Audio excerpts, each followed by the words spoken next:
And welcome to our candidate forum organized by Santa Cruz for Bernie. My name is Brett Garrett, and let's start with a land acknowledgement. The land upon which we gather in what we now call Santa Cruz is the unceded territory of the Awaswa-speaking Yubi tribe, the Amamutsan tribal band, comprised of the descendants of indigenous people taken to the missions Santa Cruz and San Juan Bautista during Spanish colonization of the Central Coast, is today working hard to restore traditional stewardship practices on these lands and to heal from historical trauma. Tonight is Santa Cruz for Bernie's third candidate forum for the 2024 elections. And during our previous two forums, we have met several candidates from several offices. And just to remind you, Santa Cruz for Bernie has already formally endorsed the following candidates. For Santa Cruz City Council District 1, it was a dual endorsement of Dec19 and Jasmine Mia, but I believe only one of those candidates is actively running now, so we have endorsed Dec19 for District 1. For District 3, we have endorsed Joy Schendeldecker, and for City Council District 5, Joe Thompson. And for the county supervisor districts, supervisor for District 1, we've endorsed Lonnie Faulkner. And for District 2, we've endorsed Kristen Brown. And for District 5, we've endorsed Monica Martinez. We have also endorsed some national candidates for U.S. Congress District 19, Sean Doherty, and for U.S. Senate, Barbara Lee. And in addition, the local ballot measure for the City of Santa Cruz, Housing for People, we've endorsed that ballot initiative, Housing for People. And as you all know, we are here on YouTube, and we are recording this for later viewing. At the end of our Zoom meeting, our main candidates forum, we will have a caucus just for members of Santa Cruz for Bernie to vote on endorsements. I believe Jeffrey's got those through an electronic process. And our moderator for the forum is former Santa Cruz City Council member, Chris Crone. We will begin with a candidate for Santa Cruz City Council District 2, Héctor Marín. And then we will go to to candidates for the DCC, that is the Santa Cruz County Democratic Central Committee. This office will be on the ballot for Democratic voters in Santa Cruz County Districts 3, 4, and 5 only. I believe that means that in District 1 and 2, they did not have more candidates than positions. Maybe somebody can confirm if that's accurate. And I believe it's a 4-year position. That's all correct. The other districts were uncontested. Thank you, Glenn. And in a moment, I'll put a link in the chat that shows all of the candidates who are on the ballot for the City Council, DCC, and other positions. I think it's just good information to know who all is on the ballot. They're not all here at this forum. Some of them declined to participate, and I think others have just been non-responsive. And let's see. Would you like me to list the candidates that we think are here, that might be here? I think maybe I'll let Chris do that for the DCC. I don't have the complete list. I don't think we need to at this point. When he will call their names when they're up to speak. Okay, great. Then we'll find out. So, okay, so yeah, candidates, there will be a time limit. Make sure you can see Joy on your Zoom screen. She's going to have an image that you can see that shows the time remaining for each question.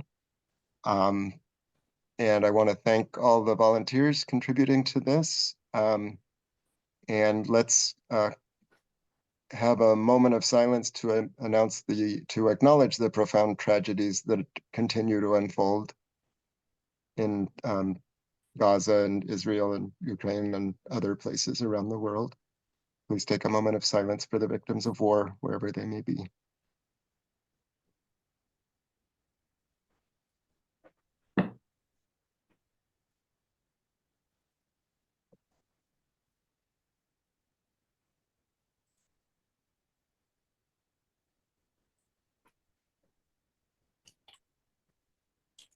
Thank you. And I see Leslie has a hand up. Do you want to ask a question right now? You're muted. Thank you very much.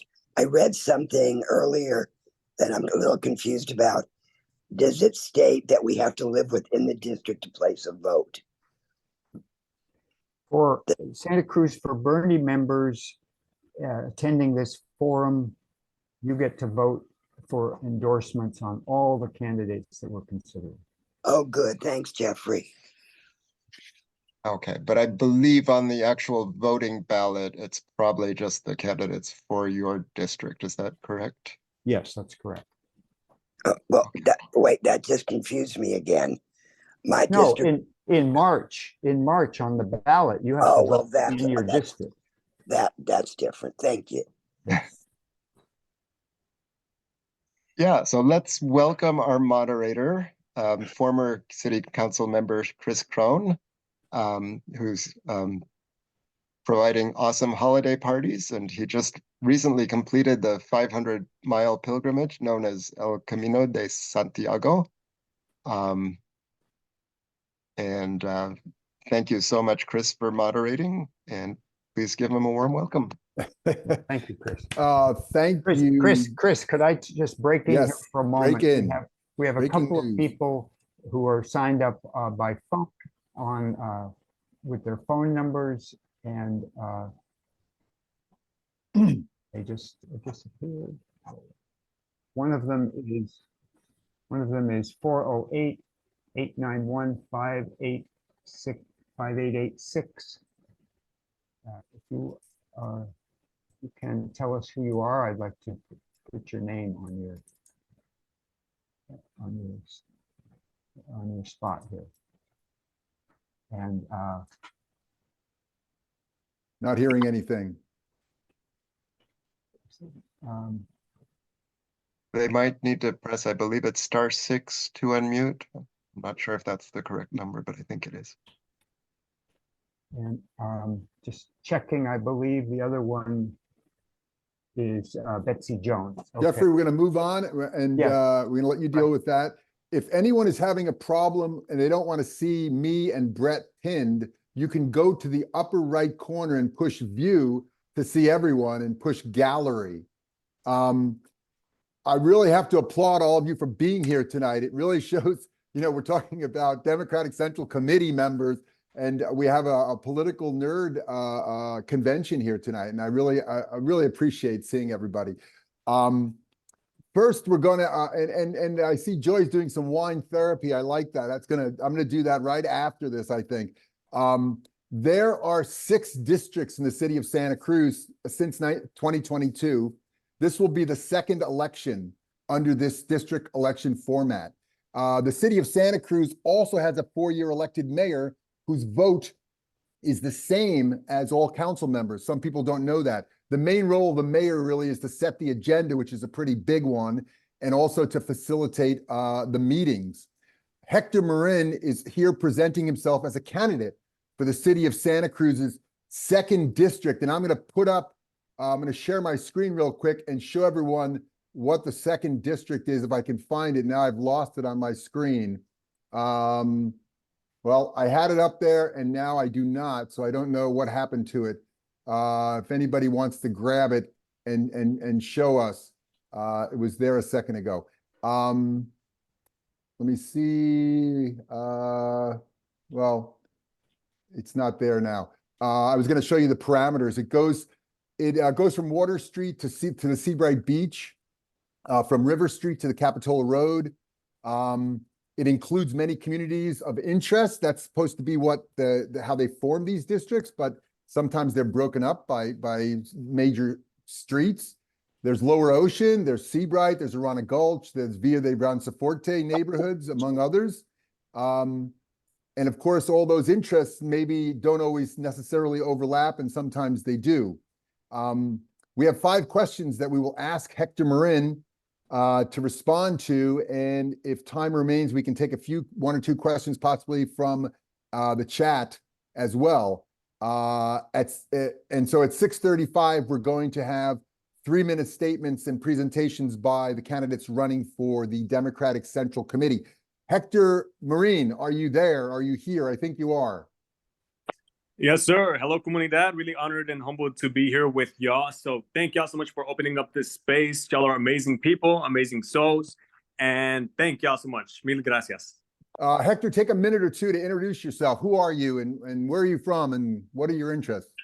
Yeah, of course. So my name is Héctor Marín, and originally I'm from Riverside. I was born in Santa Ana. Then after that, I went into UCSC, studied political science and sociology there for a good 4 to 5 years. And then from there on out, I was involved with the AFSCME 3299 union, where I served as a student union rep within the UCSC system, representing service workers and patents workers and educating folks on the rights to unionize. I also was a member of the Workers' Student Solidarity Coalition, where we marched in solidarity with our AFSCME 3299 workers and all workers throughout the UC system. And then I served as a chair of the NAACP Political Action Group within the UCSC chapter. Then after that, I'm currently serving right now as a circle of anti-racism, economic, and social justice group, where we just passed an equity framework where 1,000+ people just contributed to that policy, and it was unanimously approved by the County Board of Supervisors as well. So we've been staying engaged in that manner. Concurrently, I'm working with the youth, with the differently abled youth at Harbor High School, where we are providing, education for our differently abled students as well, and that's how I'm serving my community. And also, being in Santa Cruz, you got to work a bajillion jobs. So I'm also working as a restaurant worker now at the View Restaurant, So, so a lot of things, going on. So at the same time, I was recently, many folks may be asking themselves, oh, didn't this dude just run in 2022 for District 4? And isn't this a different district? Yes, that's correct. Recently, I got displaced from the beach flats where I was living at and from Walnut Avenue as well. And, I was this close. I was going to move back in with my parents, but then I found housing within the second district right at the nick of time at Seabright Avenue. So now I'm your new Seabright neighbor, and I'm honored and humbled to be in community with y'all as well. So, si se puede, hasta la victoria. Okay, thank you, Héctor. I'm hearing a lot of student labor involvement in what you've just said. We have 5 questions. We presented them to you. I think you're familiar with them. The first question is, and you'll get 2 minutes. Joyce Sorry, wait, let me turn that off. Sorry. What measures can the city council take to ensure development of low, very low, and extremely low income housing? Yeah, of course. So there's several measures that the city council can do. And what's currently going on right now is that the current city council, they're lacking the initiative. Besides Sandy, though, shouts out to Sandy. Sandy's like a true champion of the people.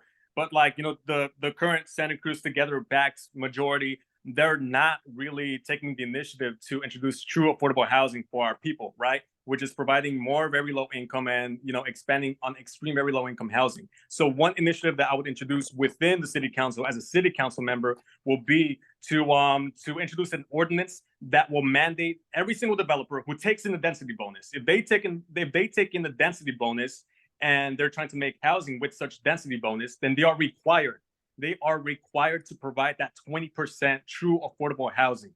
And that's under the consideration that they take in that density bonus ordinance or that density bonus state law, which waters down the affordable housing units to around 30%. So if we introduce an ordinance like that, it will hold these real estate developers accountable. So that's the first point. The second point would be to also support democratic and also not only democratic, but, truly grassroots initiatives like the Concurrent Measure M initiative that's being placed up for votes for the 2024 election. We're fully backing that because that's the creation of neighborhoods being much more involved and having a say in how zoning laws are being introduced within the city of Santa Cruz. There's a South Lower project that's being expanded upon from there on out.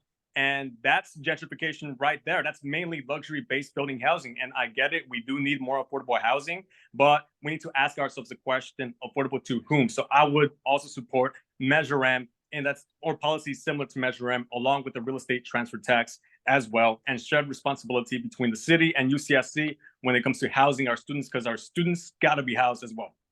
Thank you, Hector.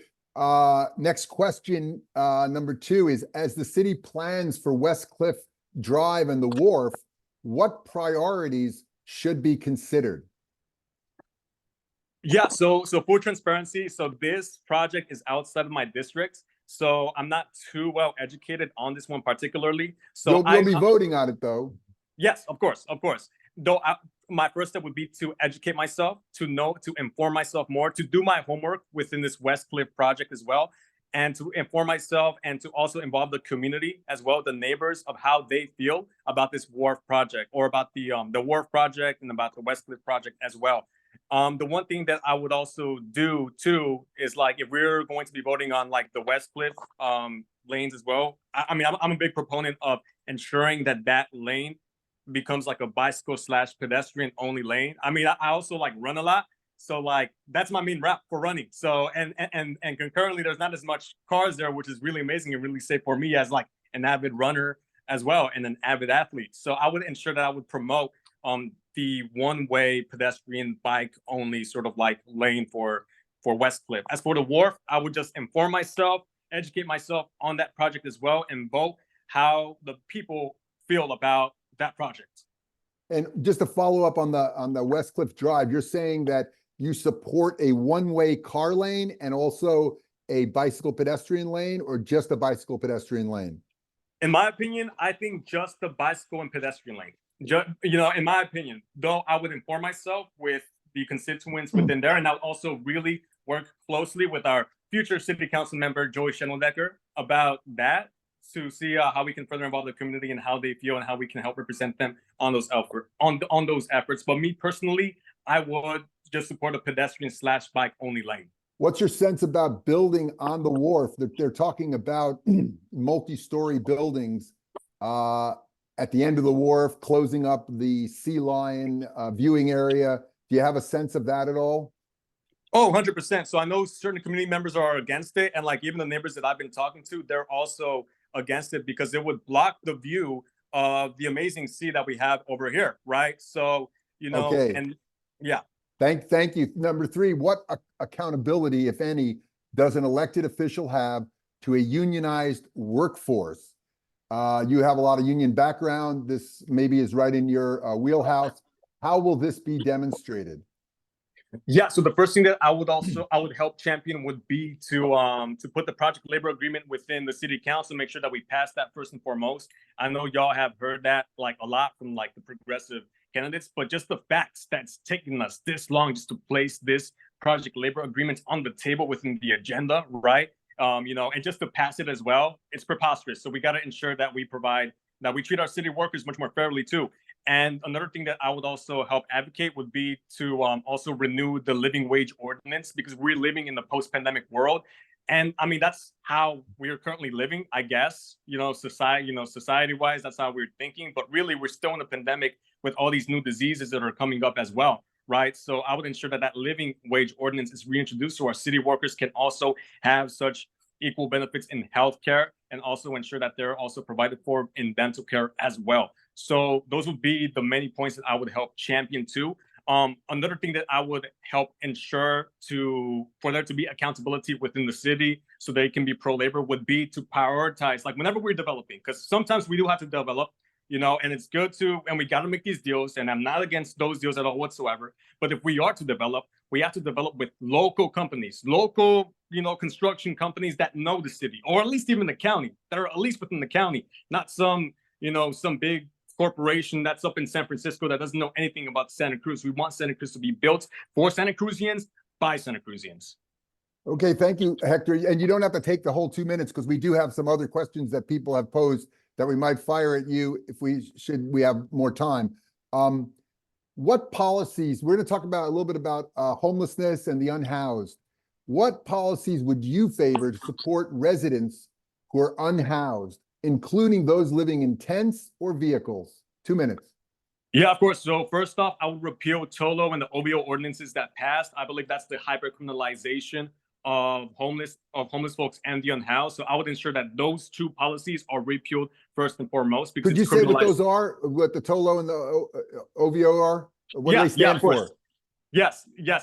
So basically, so TOLO and OVO, they basically, criminalize folks that are living within their RVs, and it makes it so that they cannot live within their RVs within certain streets. And not only that, but there's, big signs that states, hey, you cannot park here overnight or else you're going to get towed and your RV is going to be confiscated, which is terrible because I recently got my car towed like a week ago because there was like this little parking thing that I didn't know of, and I had to pay $400 just to get that back. And for the average rich person, they can afford that, but I can't. So imagine the unhoused who are working 2+ jobs who can't even find housing. I couldn't even find housing myself. I was this close to be unhoused, and then I found housing right at the nick of time by the grace of God. So I would ensure that that we show grace for our unhoused residents, that we expand mental health services too, and that we provide true affordable housing for them as well. Thank you. I think the almost rich would find $400 also objectionable. Number 5 of the prepared questions that you've received, who are you seeking campaign contributions from, and who would you refuse campaign contributions from? What about a 1-minute response on this one? Yeah, of course. So we would accept contributions mainly from teachers, from our essential workers, from nurses, from professors, students, folks that are living within Santa Cruz and that know Santa Cruz and that are from Santa Cruz as well. Just mainly the grassroots, the same thing as 2022. Actions speak much louder than words, and our campaign rejected the contributions from any police officers, from any real estate developers as well. And we had some real estate developers reaching out saying like, oh, we want a Latino on the city council, and we called them out, and I'm all like, homie, it ain't gonna happen. Y'all represents, your money cannot buy this campaign, and we don't want your money at all whatsoever. So I would ensure that we just keep it grassroots, working class folks, students, the youth, etc. That's who we will be accepting contributions. Thank you. Now we have a couple questions that have come in, and I'm going to combine a couple of these, and it's all around the Middle East and what is unfolding in Gaza and Israel. Part 1 of the question is, do you believe it's appropriate for local officials to weigh in on controversial national or international events? Why or why not?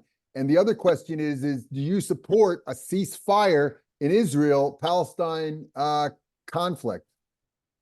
Yeah, so when it comes to the story of the Jews and when it comes to the story of the Palestinians, I see a lot of the story of my people. I'm Mexican-American, and us Mexicans, we were colonized over and over again. First by the Spanish, then by the Americans, and they just kept on repeating, right? So when I see the stories of colonization happen to other countries, I can't help but resonate as a Mexican American with it and relate myself with the struggles of my Jewish brothers and sisters and with my Palestinian and Muslim brothers and sisters as well. So I stand in solidarity with our people. And with that, we have to ensure that we promote peace from both sides, from all sides of the equation. My stance on the international issues, it's quite simple. It's really quite simple. And some folks may disagree with me personally, and I'm speaking to y'all with my heart. I'm not giving y'all political answers, even though I'm coming here as a political candidate. My heart says that I'm pro-Palestinian, anti-Hamas, and I also understand why folks feel like Israel is important to exist. And I understand that, and I've been educated on that.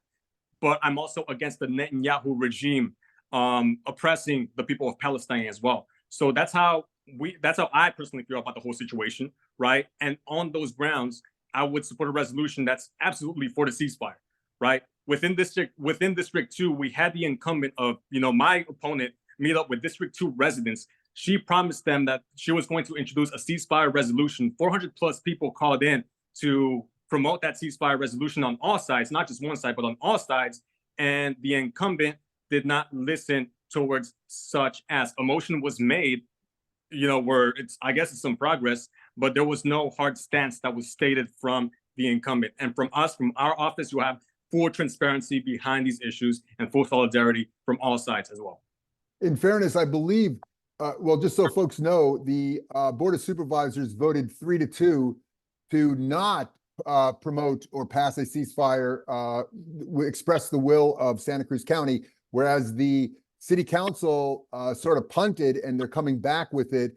I believe that's still the case. I don't know if Sandy Brown has anything differently, but I think she and your opponent, who actually didn't get back to us, we invited her a few times to this meeting, Sonia Bruner, and they're supposed to come back with a resolution. So the jury's out. The other issue that is before the City Council has to do with license plate readers. And what's your position on mass surveillance, such as license plate readers, and how do you think they protect when all they do is collect? This is a quote from the questioner. How do you think they protect when all they do is collect information on everyone? Yeah, exactly. And here's the most ironic thing about that. And just to connect the ceasefire resolution with this issue, like when we met with Sonia, we talked strictly about the ceasefire resolution, right? The City Council member is supposed to take initiative as well as to what is going on locally. Sonia did not inform us about this surveillance, vote that was going to happen, that was going to increase police funding and increase surveillance amongst us, the community members. Me as a Latino, I feel much more unsafe now that I know that this project has been approved by the City Council and that my people are going to be more surveilled by these institutions that are known to discriminate us. Unfortunately, we want to work with these institutions. We want to make them more equal and more safer for us, right? But if they're but surveillance is not the answer. Community involvement is the answer towards that. So that's why we would be vehemently against the surveillance cameras, because we want to ensure that we make communities feel safe and that we ask the community members as well if this is something that they would like in their own residencies, in their own houses, in their own streets too. So, and there is none of that engagement being done by the current City Council at all whatsoever. And instead, police funding is going up while funding for inclusionary housing is, being decreased, and luxury building housing is being prioritized. So we gotta, your morals are reflected within your budget, and we would be against it because our morals are not aligned with massive surveillance against, BIPOC community members in Santa Cruz. Thank you. I want to ask Linda, are there any questions in the chat? I have one more question here. We have 3 minutes left. Linda, if you see any questions in the chat, let me know.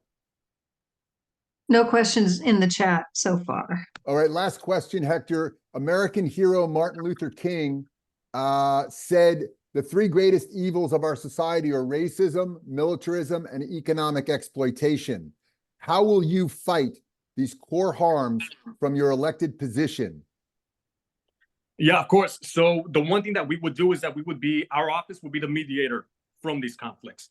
We would ensure that everyone is heard, that everyone is felt not only heard, but that everyone feels like they belong within this space, right? Because one of the philosophies that Dr. King has also championed is radical love, right? Even having radical love for the oppressor, that can really ensure that there's that peace and that we achieve the global peace that we want to achieve within our communities as well.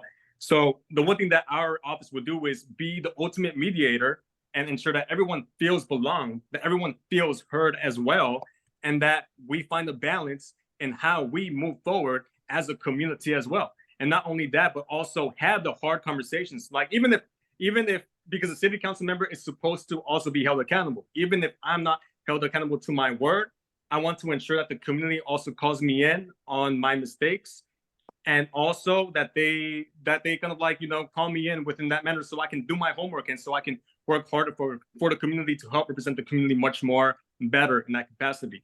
I know I'm a young person seeking to get involved within a position that requires so much knowledge, but I promise y'all, I promise y'all that we will work so hard. We will work very, very hard for y'all.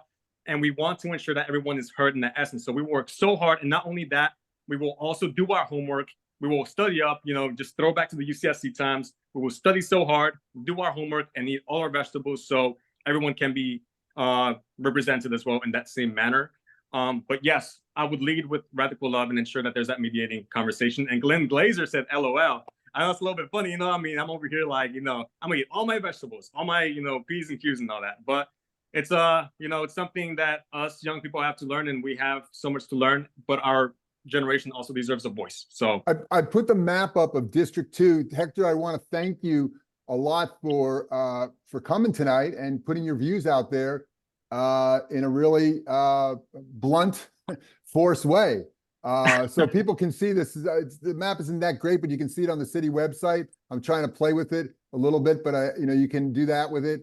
But again, you can get on the city website. I'm going to stop sharing right now. Thank you very much, Hector. Give him a big hand, big applause.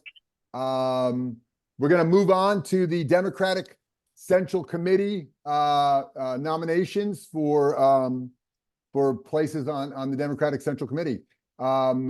Chris, Go Chris, ahead. let me just jump in. I am going to put in the chat a link to the questionnaires that people filled out. So if you want a little more information in addition to what these candidates say, you can go read their questionnaires. And I just heard Hector, if you have a 1-minute closing statement, please go ahead. I did not realize you get a closing statement. Yeah, of course, brother. Let me see if I can put there you are. So I'm in the camera. So yeah, so the one thing that I want to help ensure, and to let folks know is that, the other side only wins when we give up, right? In 2022, what happened is that us progressives, even though we also got a lot of wins countywide, we also had a lot of losses. So the most important thing is that we don't give up, that we just go on and that we fight all the way out. Porque la unión hace la fuerza. The union makes the force. We make the force. I mean, we are the people. We are the people, and we need to represent, and we need to ensure that we set an example for our people, that we will never give up. So the struggle continues. La lucha sigue. We got to ensure that we hold our head up high, eyes on the prize, y hasta la victoria. It would be such an honor to receive y'all's endorsement. We would be forever humbled as well to receive your endorsements as well. And we will do our best to champion progressive and people ideas within the city council. We need to ensure that we diversify City Hall as well by putting community first. Muchas gracias, comunidad. I really appreciate y'all. I want to, major shouts out to all of y'all. I wanted to be here longer, but I have to door knock right now. I have a door knocking session with my friend Faith from 7 p.m. all the way till 9 p.m. because we're trying to get out those votes too. So thank y'all so much y buenas noches. Y prospero y feliz Navidad y próspero año. Está bien. Thank you very much, Hector. We're going to move on to the Santa Cruz County Democratic Central Committee. The Santa Cruz Democratic Central Committee is a governing body of the County Democratic Party, and it's required by state law. And there is a local Democratic committee, and then there's a state Democratic committee, and then there's the DNC, the Democratic National Committee. From local to presidential elections, the Democratic Central Committee works hard to engage voters and help Democratic candidates win.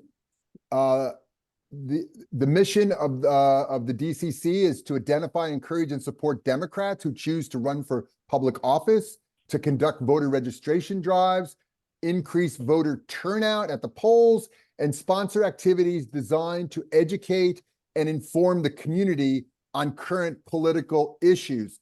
And I'm just reading from their website, and if anyone wants to go to that website, you can go SCDCC, I believe. There's a lot of issues that they're involved in, and it's it's an important organization within our community. I have at 6:35, I have 6 candidates, and I'm just going to go down the list that I have. I think the candidates were given this list too.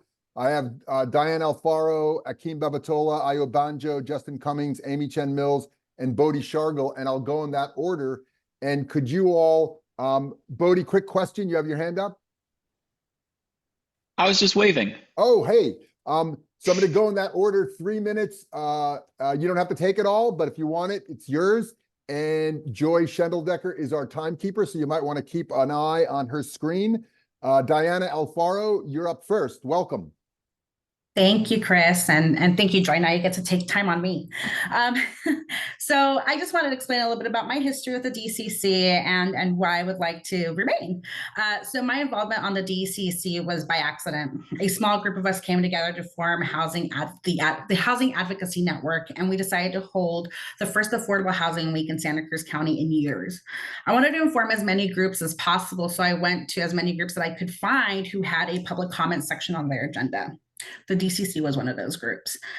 Some of the members invited me back to attend the next meeting and the next meeting after that, and so on. And before I knew it, I was on the executive board. It wasn't overnight. It took a while, though.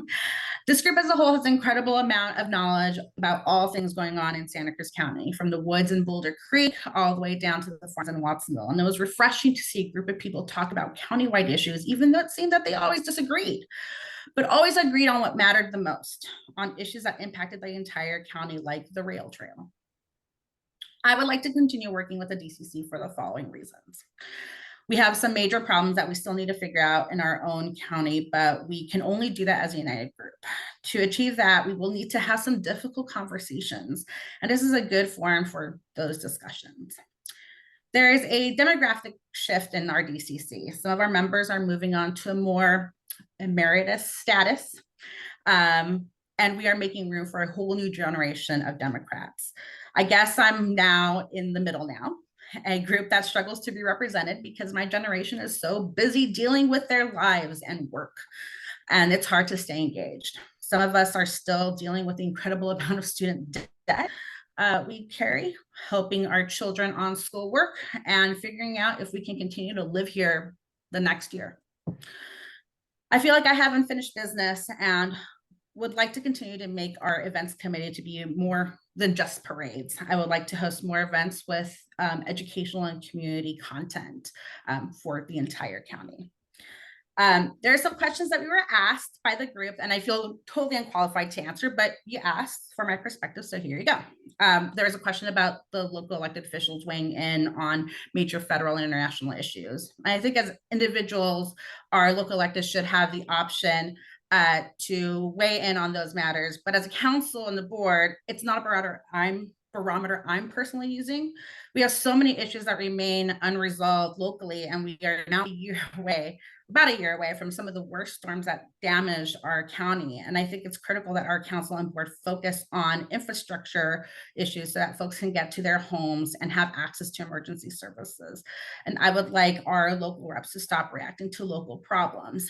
If the councils and the boards feel like they have time and can do it, then great, we should totally do it.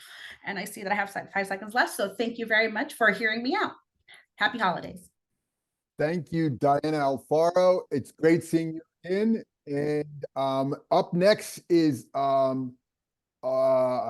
somebody I've known for a long time from the water department, and he's been hanging in there on the DCC. Akin Babatola, take it away, Akin. Thank you very much, everybody. I hope you can all hear me. I just unmuted myself. And yes, I've been on the Central Committee for quite a while. I was, in fact, recruited there by the late Reverend Darling. I was on the executive of the NAACP, and my views are the views of progressive thinking, which was why he insisted that I needed to be brought into the Central Committee, and he ceded his position to me. And then I ran on my own, and I subsequently won. And I'd like to state that just like Diana sensitized all of us to, there's a lot of dialogue within the Central Committee. Regardless of the broadness of the mission, there are many planks. The plank that gets heard the least is a progressive plank. The mission that I personally have is the idea that you can build alliances with sensitive people. There are a few of them. A couple of them are on this call, so I don't need to name their names. They know themselves. With whom you can build effective strategies to transform the thinking and the chaos. Oftentimes, progressive thinking is mistaken for the opposite, which is just a lot of jingoisms, a lot of really non-dialectical thought processes on the issues that need to be done. The Central Committee is the incubator for local government, both at city level and at the county level. And if you don't have sensitization in that forum, it's just nonsense when they get to the seats of power to expect that their personal preferences are going to transform anything. For instance, if somebody doesn't appreciate the need to strategize, to convert similarly minded people, but who are fence sitting and think that shouting at them is going to be effective, you will see the results at city council. They never get results. I don't expect to ever compete for city council, but I expect to be able to sensitize people on the central committee to think in these terms so that by the time they get to represent us, they are aware of what the needs are. I think I'm short on time. I'm down to like 30-something seconds. But the core idea is that there is need, big need. It's not a chronological issue. It isn't that somebody is 30 or somebody is 17. It is the thinking has to be modified. And there has to be people who are sitting there who are not yelling as cheerleaders, but as thought leaders. That's the role I want to play. I think I'm out of time. Thank you very much, Akin. If you want to take 10 seconds to weigh in on whether elected officials should take stands on foreign policy issues, you're more than welcome to do that. I thank you very much. And I think the responses that we wrote are going to be available to all of you. But there's no doubt in my mind that is both a moral imperative and clearly for somebody of my ethnic extraction, if local political forces, moral forces didn't speak across the globe, slavery would still be the rage here. South Africa would still be in bondage. There is no doubt that it's a moral imperative. It's duplicitous thinking that somebody says they represent a positive political force and says, oh no, we can't affect it. Of course we can. History says we can. It's just duplicitous thinking. Thank you, Akin. I really appreciate that. We're going to go on to Ayo Banjo. Ayo, are you present? Wonderful. Everybody, so many. I am present. I am here and alive. Hey, Chris. Good to see you. Good to see you too. Take it away. 3 minutes. All right. Hi, everybody. I'm Ayo Banjo. I'm so happy to be here with everybody. So, as you know, I have been the student body president at UCSC. I was the youngest student body president at age 19, where I ended up trying to rally around the group to try to identify housing as the main concern. We raised $500,000 for our homeless UC students. We were able to create an emergency fund for UCSC students and be able to hire a full-time lawyer to support legal services for students who are facing eviction from landlords. So when we talk about Bernie Sanders and the values of what it means to be a Bernie Sanders candidate, we need to make sure that folks who are running have had the experience and the leadership to be able to implement these strategies moving forward. I have always been a Housing for All supporter, and so for me, these issues are really dear to my heart. But luckily, during that time, I was also a campaigner for Bernie Sanders' campaign. I attached a picture of me with Lee Merritt, who's a national civil rights organizer in LA when we were canvassing in 2018. And so I am really happy to be an actual seasoned member from Bernie's campaign, but I'm happy also to have espoused a lot of Bernie's leadership skills when it comes to racial diversity, particularly around economic justice and thinking about how all of those pieces align. I was a part of the Black Lives Matter movement in 2020, where we co-led this movement. We organized and brought out and mobilized over 5,000 people to march for Black Lives. That is actually where I started UCSC NAACP as a founding member. And from that leadership, I was recruited from the national NAACP team to become the California Hawaii NAACP state youth president, which was the first time Santa Cruz ever had representation. So I'm really proud about that. But the reason why I think that had so much momentum was because we knew what it meant to speak to the community pulse. We knew what it meant to really tap into what people truly care about the most. And if we want to sit here and say that we're going to have all these policies and have all these ideas for ways to actualize Bernie Sanders' values, we got to have a plan of how we're going to mobilize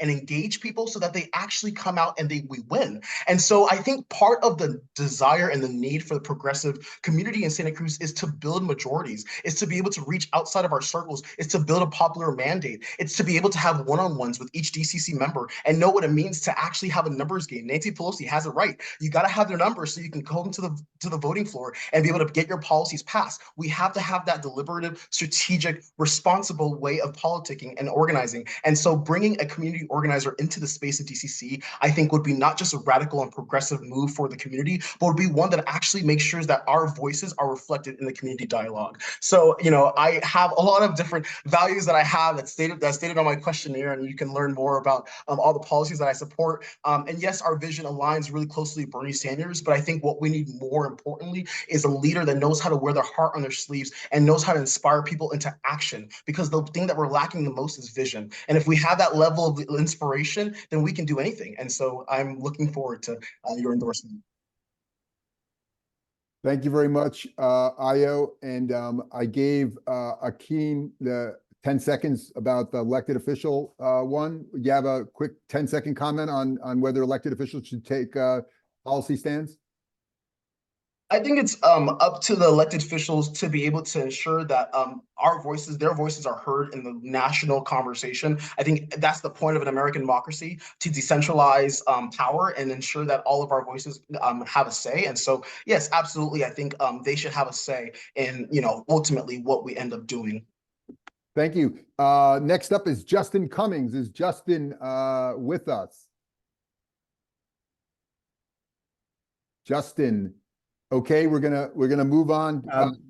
Sandy Brown is going to read a statement from Justin. Okay, I didn't hear her voice. Sandy, are you muted? Sorry, I was about to burn my dinner, which is actually breakfast. So I had to run in just right at the wrong moment.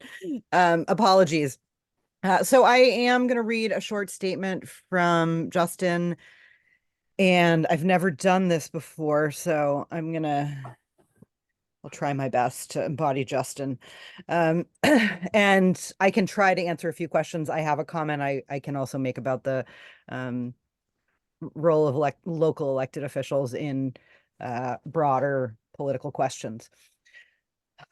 My name is Justin Cummings, and I have decided to run to become a member of the Democratic Central Committee to represent the 3rd District of Santa Cruz County. I want to apologize that I can't be there, but I am back in Chicago visiting friends and family. I'm sending this statement today to ask members of Santa Cruz for Bernie for their endorsement, because I believe that I will be able to support positions of Santa Cruz for Bernie members as a DCC member. As a biologist with over 20 years of experience studying and working on issues related to climate change, conservation, and habitat restoration, I would put supporting our environmental crisis as the top priority for consideration as a DCC representative. As a city council member, I worked on issues related to tenant protections and criminal justice reform that I would continue to promote and support on the DCC. As someone who has worked on issues around diversity, equity, and inclusion, I will continue to try to work towards increasing diversity and representation in our local Democratic Party and in our local government. As a renter, African-American, scientist, and local elected official, I hope to bring a unique perspective to the DCC to help us support policies and candidates that will help us build for a stronger and more resilient, progressive community that supports working class people and their families. Bernie Sanders inspired me to become a democratic socialist and inspired me to step into the political sphere. I hope to continue to carry his ideals and values forward, and as a member of the DCC, would hope to promote his values in that space. Thank you for your time, and I hope I can count on your endorsement. Well, we know where Justin is at concerning what's going on, a ceasefire in Gaza. If you want to add on to that, I think the Santa Cruz for Bernie, you know, I don't know if we ever passed a position on that one, but go ahead. Yeah, I would just say, for if anyone does not know, that Justin did bring a ceasefire resolution to the Board of Supervisors, which was not adopted on a 3-2 vote. Felipe and Justin supported that. And so I think that's an indication of where he is at in terms of the role of an elected official in being a voice on broader issues. So just wanted to make sure people knew that. Thank you very much. Thank you for your I'm not being gratuitous either. Like, it's, oh, thank you for your service. Thank you for being on city council also, Sandy, and for representing Santa Cruz for Bernie. You. Okay, Jeffrey, process question. I lost my chat in my thing. Is the chat still there? I can't find it on my screen anymore. I don't know why. Yeah, chat is still in existence. Okay, I'm something with my particular one. Okay, Leslie Steiner has a question, but I'm going to ask you, Leslie, if you could ask your question in the chat because we want to keep moving on. Okay. Okay, next up is Amy Chen Mills. Amy, welcome. Thank you. Thank you so much for having me. Hi, thank you. Thank you so much for having me. Having deeply researched the climate crisis and more, it is clear to me that our current corporate governmental value system, including a constantly growing economy, ever-increasing profits, unquestioned support for huge banks, and the endless growth stock market are at the root of the problem. And underneath that is the worship of excess amounts of money in general. When corporations are forced to produce ever-increasing profits, they then must continue in all their efforts toward extraction, manufacture, production, and sales at breakneck pace, planet and people be damned. Finally, the widening wealth gap and rise of corporate power in this nation is a direct contributor to the rise of MAGA and the fascist Christo-nationalism we see now. This and what I call white fright and also man-lash. Centrist or corporate Democrats, both nationally and here at home, do not seem to recognize these truths. This is unfortunate because government is the very system that can and must push back on corporate power. Yet there is very little pushback on the corporate oligarchy, which actually should not mean individuals with some exceptions, but on the systems that continue this suicidal rat race. Therefore, because of the electoral system's ties to this oligarchy, it is hard for electeds to recognize the immense damage that is coming and has already been coming our way. And that will cause the actual collapse of the very system everyone seems so hell-bent on protecting. Attorney General Bonta's recent suits against fossil fuel companies surprised me. We need more of these efforts, and they are clearly not enough, not half enough, and certainly not fast enough. Joining the DCC, if I'm elected, is my chance to explore how to push this kind of action forward with people who might know more than me about such things and to learn from them, but also to assert my own values, which I feel are widely shared, but not articulated by the powers that be. The National Democratic Party is fatally out of step with a huge portion of its possible constituency and losing voters daily. This includes people of color, Muslims, Palestinians, and young people who will have to live in a world that will increasingly fall apart due to ecological crises, unchecked AI, and/or endless war. In sum, Trump will win if we don't do some serious soul-searching and act. The life of our species and others depends on our good and insightful thinking now, on our capacities to listen and learn and to step forward with great courage when it is time to do so. Questions that you asked. Yes, it can be appropriate for local governments to make international statements. In the case of Israel, Gaza, Palestine, we are approaching apocalyptic conditions in Gaza, and we must all weigh in to put pressure on state and federal electeds.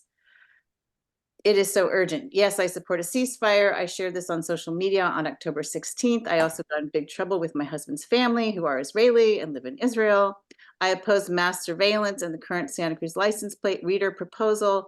Not only is this program racist and irresponsible now, but will be used for fascist purposes under a Trump administration.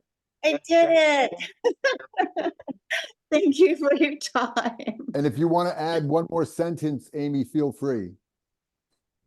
There was a question about the intersection of militarism and I believe racism and economic exploitation. And I think I see all of those things as intersectional, actually. And I also hope that I can balance being collegial and having dialogue with people on the DCC and also pushing forward truly progressive policies. Thank you so much. Thank you. Thank you for wanting to, for stepping up.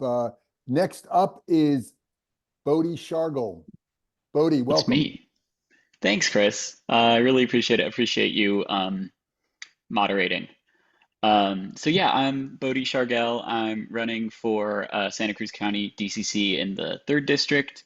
I'm really proud to be a Santa Cruz for Bernie member, and I actually had the honor of being endorsed by Santa Cruz for Bernie 2 years ago when I ran for Santa Cruz City Council. I think I earned this endorsement because y'all correctly saw that I share your values. I owe my political involvement to Bernie Sanders. My first political experience was volunteering on his 2016 presidential campaign when I was a sixth grader in Santa Cruz. And I supported him again when he ran in 2020. I'm running for DCC to push the Democratic Party, both locally and nationally, towards these same values, to push it to the left. But I'm also running to support the party and to pull my weight in the really valuable work that the DCC does. I have a vision of a Democratic Party which is ideologically in line with the American left, as well as a strong and reliable fighter for working class folks all around the country. In my opinion, we're not all that far off from this reality, despite recent history and national Democratic Party leadership that would tell us the exact opposite. That national leadership has been really disappointing, but I've been advocating for this change both as Akeen's current delegate on our DCC, and I want to shout out and appreciate Akeen, and as an appointed delegate to California's state Democratic Party. In this process, I've gained the impression that most of the people involved in the party are genuinely well-meaning and progressive, but operating in a system that pushes us towards disappointing results. As a KDEM delegate, I had the chance to vote for Barbara Lee for Senate, and as a delegate on our local DCC, I'll look forward to voting to endorse similarly progressive candidates. This last Wednesday, the DCC voted to endorse a good few candidates already supported by Santa Cruz for Bernie, those being Lonnie Faulkner, Monica Martinez, and Joe Thompson. If we keep getting progressives on the committee, progressive candidates will continue doing better and better. As far as issues, my top priorities are supporting working class folks and unions and combating wealth inequality, promoting climate action through transit policy, and pushing solutions to lower the cost of housing, especially explicit lefty solutions like rent control, social housing, and tenant organizing.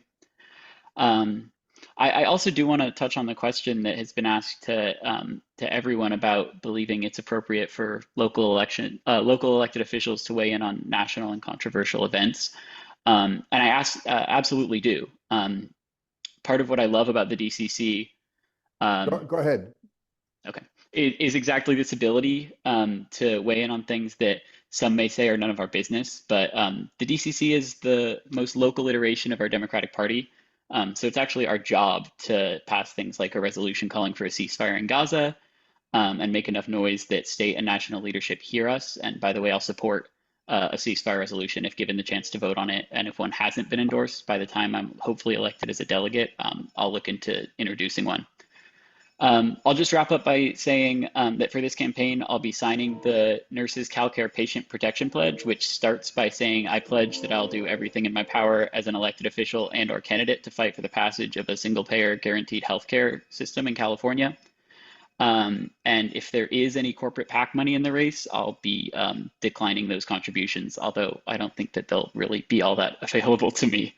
Thank you very much, Bodie. I'm just going to let it go there. We are right on time, folks. Again, there's 50 people, 51 on this call.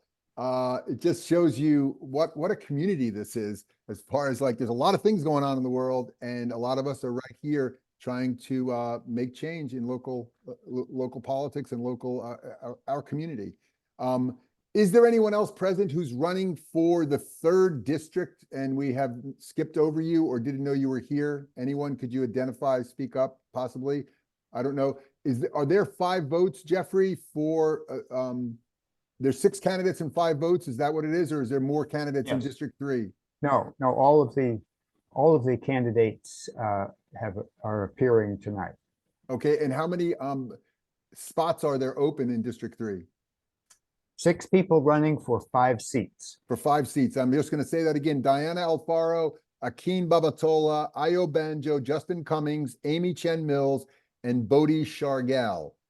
Thank you all for stepping up. We're going to move now on to District 4. And I see Celeste Gutierrez is present. Celeste, could you take 3 minutes to introduce yourself and say whatever you'd like to? Thank you for coming.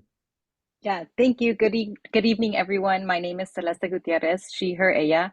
I've lived in Santa Cruz County for the past 28 years with over a decade of experience working across diverse fields, education, employment, and the criminal justice system.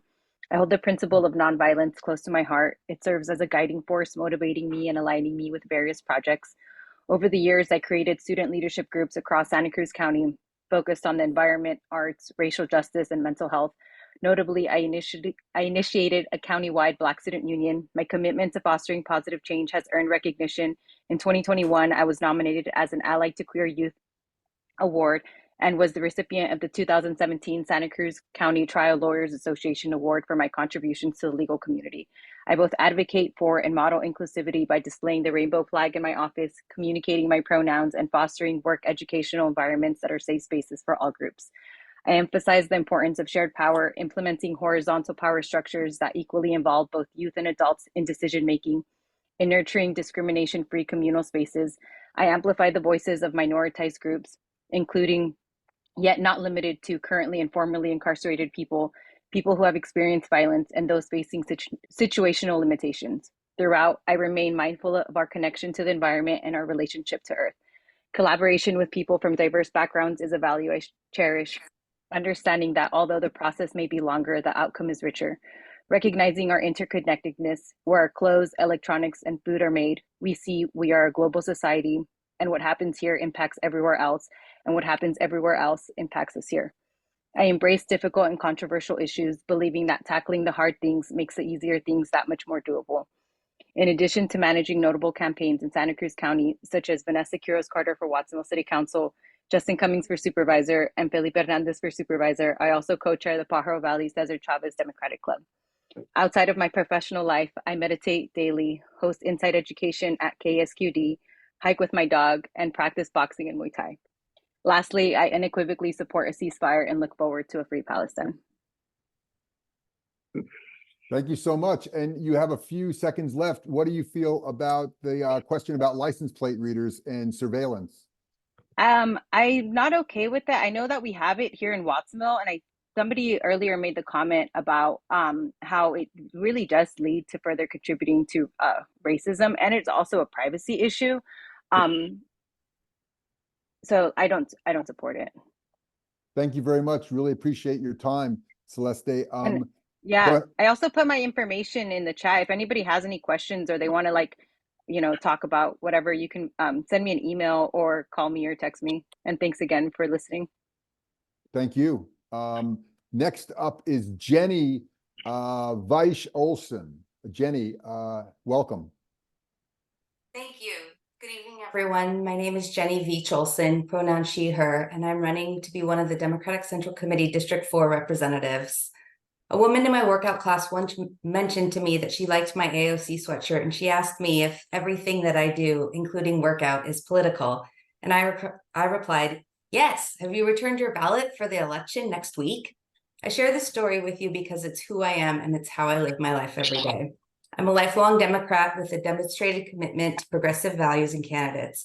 I work as the Senior Director of Institutional Giving for Planned Parenthood Marmonte, our local affiliate and the largest Planned Parenthood in the country with 34 health centers in mid-California and northern Nevada. I oversee all of the state, federal, and local grant funding for the affiliate.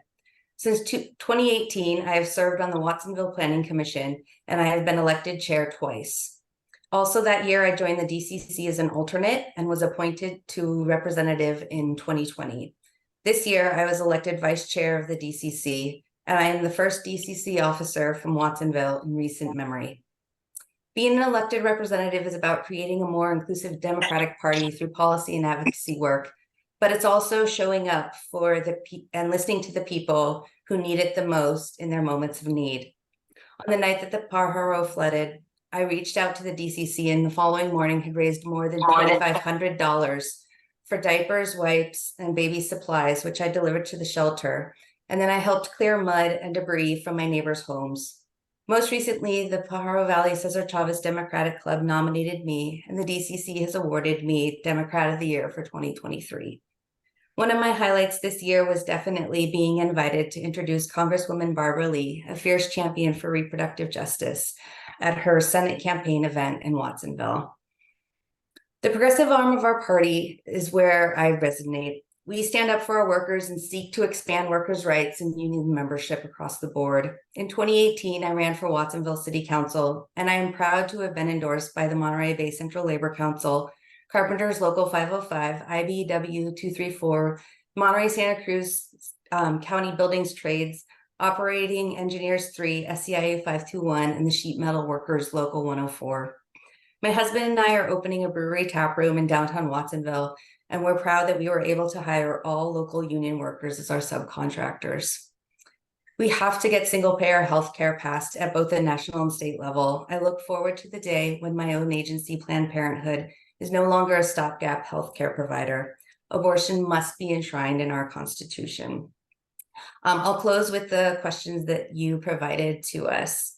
Yes, local officials should take positions on controversial national or international events, especially if their constituents are calling on them to do so. It shows that they are listening and responding. I also support an immediate de-escalation and ceasefire in the war between Israel and Hamas. I also support the immediate release of all hostages. Thank you so much. Thank you, Jenny, for stepping up and being Democrat of the Year. Wow. So we're going to move on to, we're right on schedule for the DCC District 5. There are 6 candidates, and I have Luke Hiramonte, Glenn Glazer, Wendy Harris, Amanda Harris Altise, Rachel Ray, Spencer Hill, and Joe Thompson. I'll go in that order. Was there a question? Chris, go ahead, Jeffrey. Chris, can we just follow up a little bit with District 4? There are 4 candidates running and only 2 seats open. The 2 of the candidates, we've just heard from 2 of the candidates. The other 2 candidates did not respond to our invitation to attend tonight. Well, I'd say we heard from 2 very strong candidates for District 4 tonight, but we'll see what the vote is. Thank you. So Luke Hiramonte, are you here? I am. And apologize, I have a bit of laryngitis right now, but can you folks hear me? Loud and clear. Thank you. So right. I'm trying to spotlight you. Can you, maybe it requires that you turn your camera on? Yeah, I'm in the car right now, transporting a person back for a medical appointment. So I'm not sure if my voice will carry with the audio on, or video on, but yeah. My name is Luke. I hear you very well. Thank you. Okay. My pronouns are he, him. I'm a 42-year-old resident of Zayani, where I've lived for 17 years. My ethnic ancestry is mixed. I'm currently disabled and receive disability benefits. Previously, I was an archaeological technician, a railroad conductor, and a small business owner. Since January 2023, I've served as an elected Assembly District Delegate, or ADEM, for Assembly District 28 within the California Democratic Party. For 2 years, I've served as an alternate member of the Santa Cruz County Democratic Central Committee. The person I'm serving for is not running this election cycle. She was a brand new Democrat, 2020. I've been a proxy or full delegate to 3 California Democratic Party conventions, and I've become familiar with the structure of the Democratic Party as well as its limitations in terms of being responsive to the needs and concerns of its overall membership. I helped organize grassroots group South Bay Indigenous Solidarity, which works to further the human rights efforts of Ohlone Coast-Noan tribes in our region, or in our county.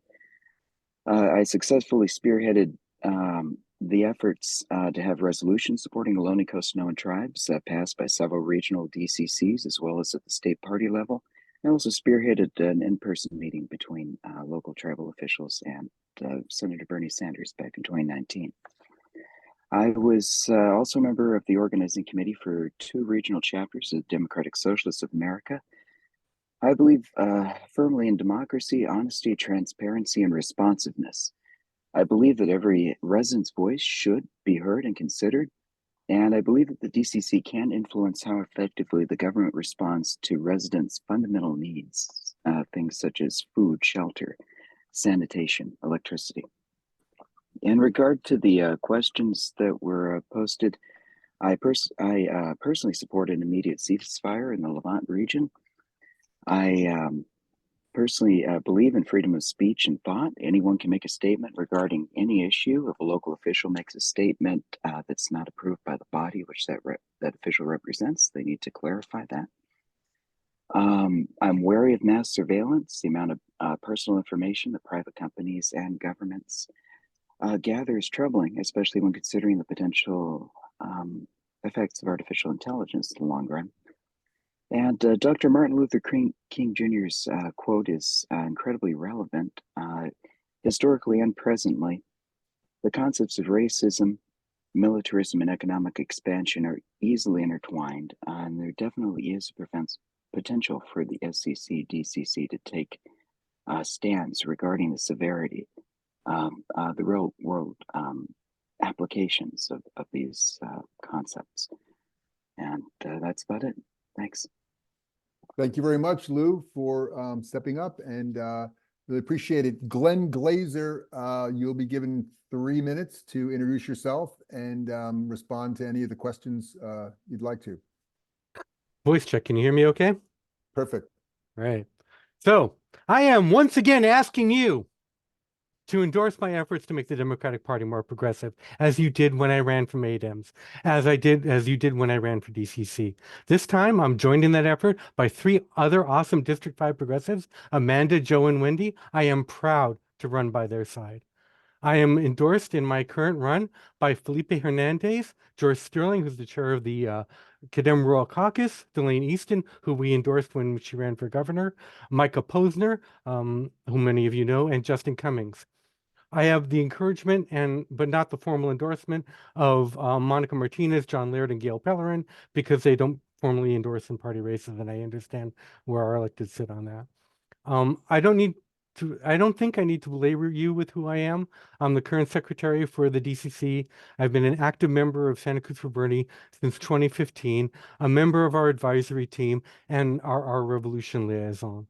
I not only voted for Bernie both times, but was a dedicated volunteer in both campaigns, doing all kinds of things like turf cutting and data pilot and dispatching callers and doing groundwork at conventions for Bernie, sitting tables and all that stuff. So I've been all in the whole time. And as well for Santa Cruz for Bernie, I've organized multiple forums like this one. So some of these, obviously I can't organize this one because I'm a candidate, but for ones where I haven't been a candidate, I've done a lot of the good work that Jeffrey and Nora and a third person did. I'm sorry, I don't remember who the third person was.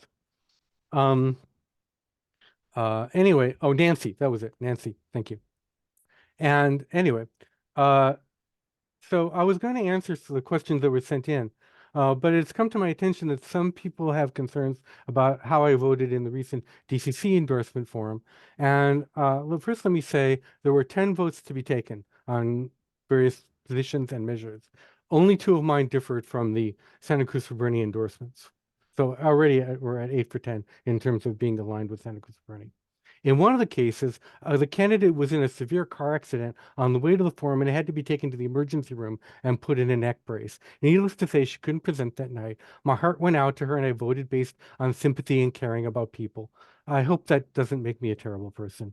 I should also note that she wasn't able to attend the Santa Cruz for Bernie forum, so her opponent was endorsed by us in her absence, and the way this is cascading does bother me a bit.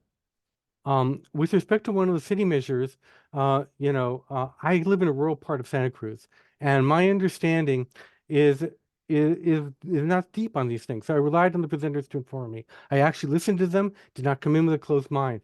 The presenters for this measure did a very poor job. They were hurried, they mumbled, they were hard to follow. The presenter against was clear and cited facts and largely impressed me. So yes, we have here 1 out of 10 differences between my vote and the SCB endorsement slate. I think that if you told Bernie that he should expect everyone to agree with him on every point, he'd give you one of those sidelong, squints he's famous for. Same here. I voted on progressive line throughout my DCC career, and I don't think that this one small difference is significant.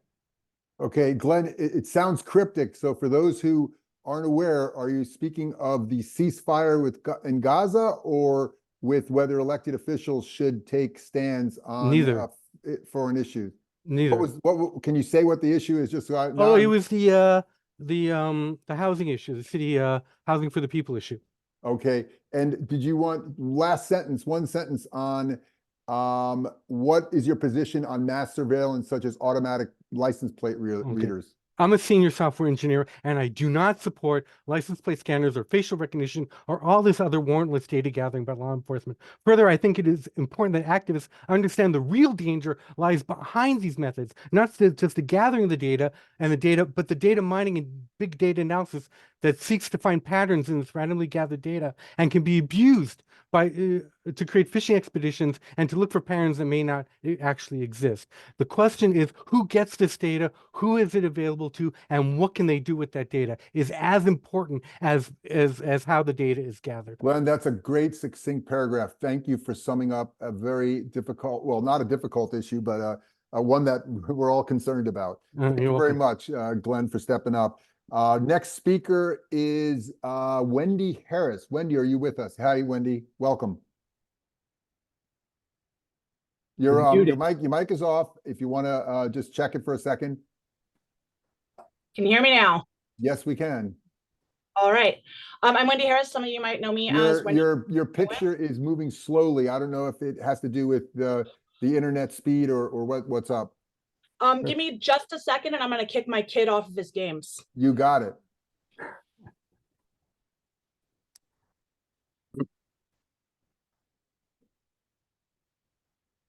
This is how you can tell we're real grassroots folks. Yes, exactly. I was thinking the same thing. Thank you for saying that. I don't normally let him just sit and play, but I needed him to stay there. Okay, is this better? Can you hear me now? Well, you're not moving, but we can hear your voice loud. Oh, now you're moving. Okay, so it's kind of going in and out, but go for it. The voice is fine. Go ahead, Joy. Could you put up the time? All right, see what I can do. So my name is Wendy Harris. Some of you might know me as Wendy Guin. Like Glenn said, I'm running with Glenn and Joe and Amanda. I come here from a place of service. I think everybody has a responsibility to serve. I've worked with lots and lots of nonprofits in the volunteer capacity, Special Olympics, American Cancer Society. I was on the Head Start Parent Board for 2 years. I served on the Valley Women's Club board for 3 years and chaired the scholarship committee. I was on the board for Cub Scouts. I'm currently a very active participant in the Rotary Club of San Lorenzo Valley. I volunteer at Valley Churches, Gray Bears. I've worked with Second Harvest. I come to the DCC because I am serving as Glenn's alternate. I know Glenn through the Bernie Sanders campaign. We met in 2015. I have been with Santa Cruz for Bernie since the very beginning. I was the president of Cabrillo for Bernie. I campaigned and did, I organized phone banks and canvassing and tabling. I went to Reno and worked with the campaign there. Let's see. I learned through that the two-party system is really deeply ingrained and it's going to be really hard to work around. And the only way that we're going to make the Democratic Party become more progressive is if progressives join the Democratic Party, we take power of the Democratic Party and we force them left. We need dependable on the DCC. Something that I haven't heard mentioned tonight that the DCC does is we had our endorsement forum last week. Whoever the local DCC endorses for our candidates and bills, so goes the state endorsement from the Democratic Party, which is a very, very important role that the DCC plays. Joe had told me that Joy lost the endorsement of the Democratic Central Committee by 1 vote. So every vote on the DCC in that matters. And we need dependable progressive votes on the DCC. That's why I'm here. I describe my politics as a Bernie-crat, so I don't know how much I really need to get into what my position is in general on politics. I've never heard a policy or a position come out of Bernie Sanders that couldn't have come out of my own mouth. He's the only politician I've ever gotten that from, or member of our government I've ever gotten that from. And he's why I'm here. He's why I am shifting my service to try to participate in the Democratic Party and change our systems. Well, let me ask you a quick question. Oh, sorry, go ahead. Yes, sir. No. So I was Go I was ahead. just looking at the time. What do you got? Just one of the questions I- that was sent to everyone was the ceasefire issue, because I think, correct me if I'm wrong, anyone, that Bernie has not taken a position on the ceasefire. He's not supported an immediate ceasefire in Gaza. Not that I've heard. I think that for those questions, if anybody's constituency, I'm with Jenny on that. If your constituency is calling for you to take a position, then you have an obligation to take a position. I'm anti-war. I am anti-blowing up children. I support a ceasefire. I am just anti-war across the board. So I would support a ceasefire. Absolutely, 100%. Regarding the license plate readers, I was incredibly disappointed that they made that decision. I find it absolutely horrifying to do that kind of data mining. We have a lot of turmoil and the potential of a fascist government taking over next year, and what they could do with that kind of information is just terrifying. Thank you. Okay, I can't see you so well because your picture is frozen, but your voice is coming through loud and clear. So is there any one or two other sentences you want to include? I think that pretty much covered it. Okay, but thank you for the opportunity. Oh, thank you. One other, I want to give you one other thing. This endorsement is the most important to me because having the endorsement from Santa Cruz for Bernie very clearly tells people who I am, because this is who I am. I've been with Santa Cruz for Bernie since the very beginning. Thank you so much. Really appreciate it, Wendy. Thank you for stepping up. Next speaker, did I see someone had a question or a hand up? Was there a process issue? No? How are we doing, Jeffrey? I think we're doing fine. Okay. Next up is Amanda Harris Altice. I believe I'm saying it right. Am I saying your last name correctly? No. Altice. Altice. Altice. Yes. Sorry. Thank you. No, that's okay. Thank you, Chris. I only know you as Amanda. So. Maybe that's a good thing. Yeah. You can all hear me okay? Yes. Okay, perfect.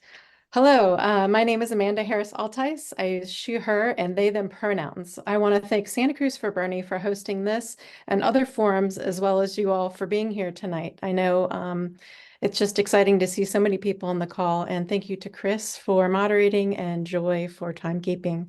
I've lived in Santa Cruz for 7 years, and just 2 of those of which have been in District 5. I'm also a Santa Cruz for Bernie member.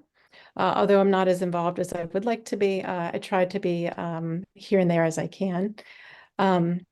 Bernie's consistent leadership throughout his career in fighting for working class people, civil rights, and healthcare, and so many other issues is an inspiration to me and resonates and aligns with my personal values.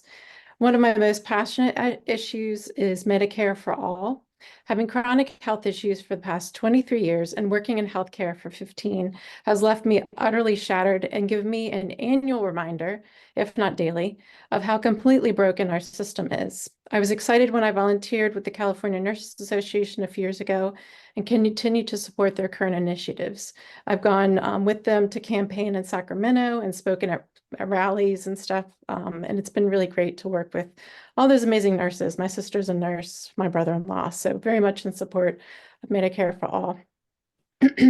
As a community organizer, I see the value of bringing people together from different groups to create a world they want to see.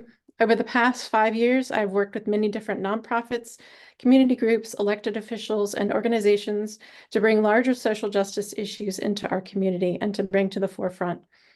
I've done this by organizing and registering voters, creating marches and events, and working on several local campaigns for ballot measures and candidates.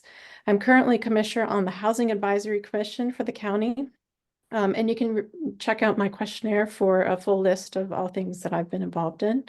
I want to support the people of District 5 to live their best lives, to ensure that the California Democratic Party and the Democratic Central Committee work towards those values. District 5 has a very diverse landscape and needs our Democratic Party to support those needs all the way from the state down. I will vote for those issues during the conventions and work with other elected officials and community members to identify shortcomings. We need to have District 5 be prepared for disasters and have the resources they need to move on to the future. I have 30 seconds left. I am Jewish and I support a full ceasefire in Israel and Palestine and a release of all hostages. I cannot continue to watch videos and hear stories about dead babies and children being pulled from the rubble of their homes. It is our humanitarian duty to stop this and all war against each other. I feel that this is important and appropriate for local officials to weigh in on these types of issues because that is how government is supposed to work.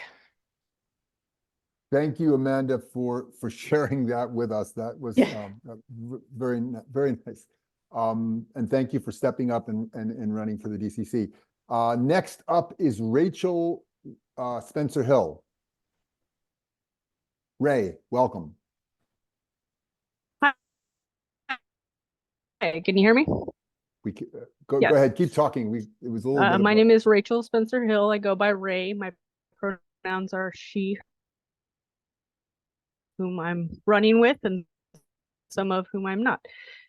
But there's a lot of hardworking women here. So, as mentioned, the role of the DCC member is to identify and encourage for office, register and encourage voting, put on activities to inform the public of political issues.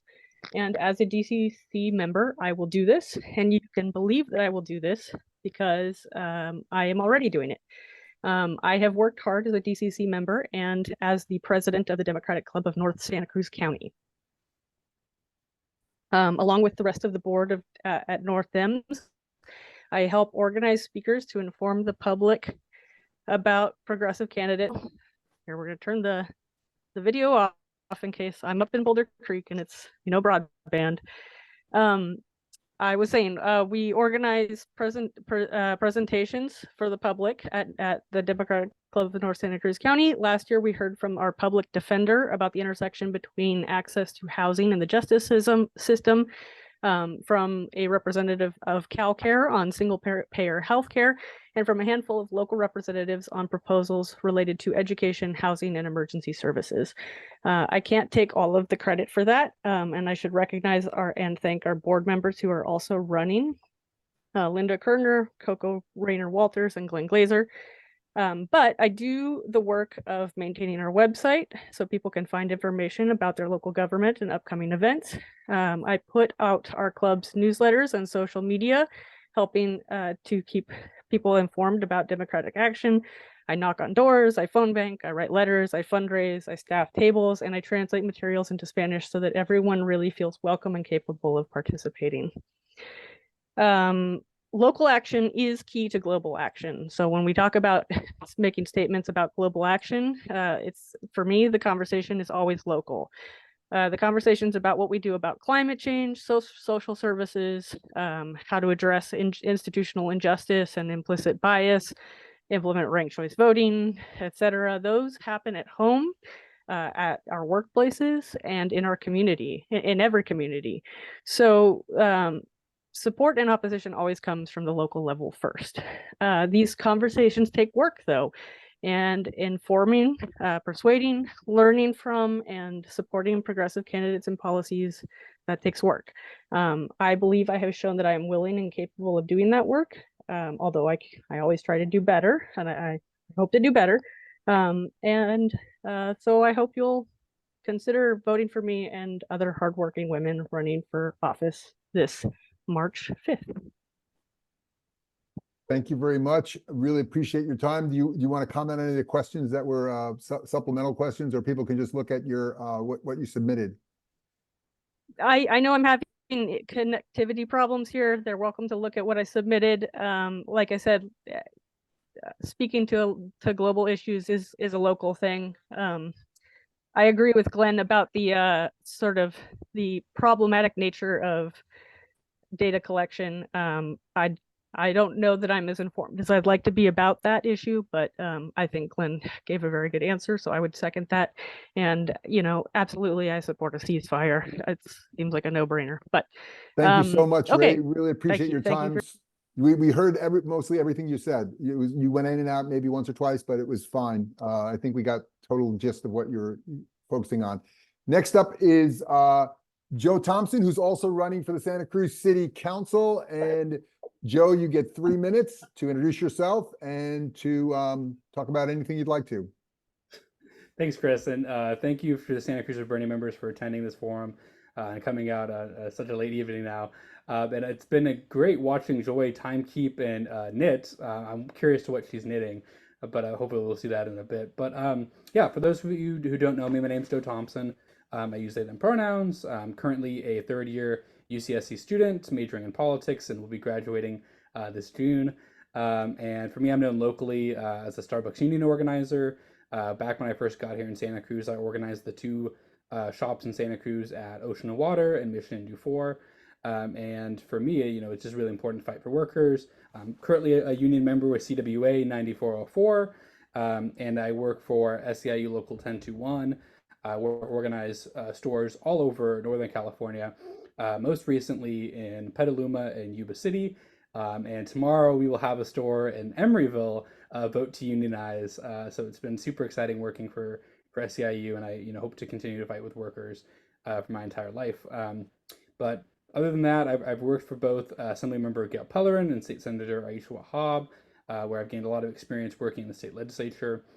For me, it's important to be running for not only Santa Cruz City Council, but also Santa Cruz DCC because of all the previous mentions about how important endorsements are and making sure we elect a progressive slate because of how close, the endorsement vote was on Joy's race and other races locally.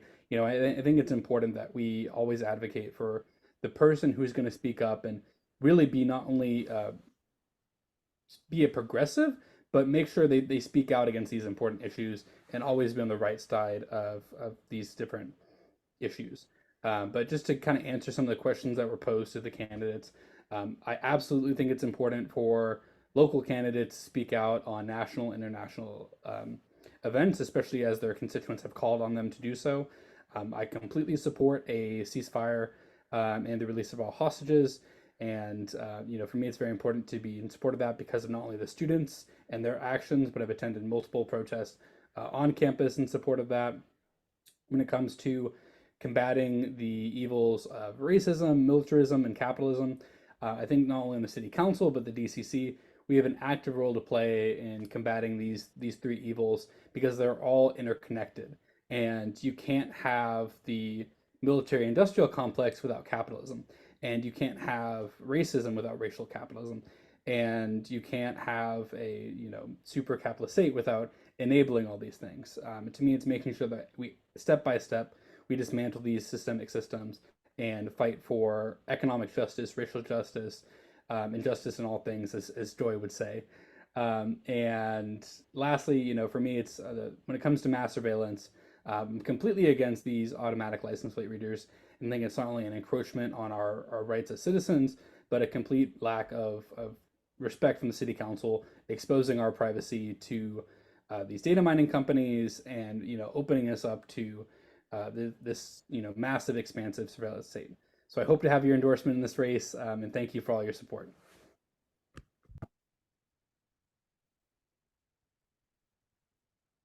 Thank you so much, Joe Thompson. Thank you for stepping up and best of luck.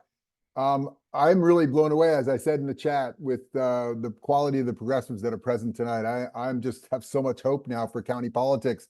I'm like boosted, yes, because so much to be depressed about nationally and also going on in the city of Santa Cruz and some stuff local in the county. But I think we have some great new and continuing progressives to vote on for the DCC. I'm going to pass this over to Brett Hall, and he's going to make a few closing remarks.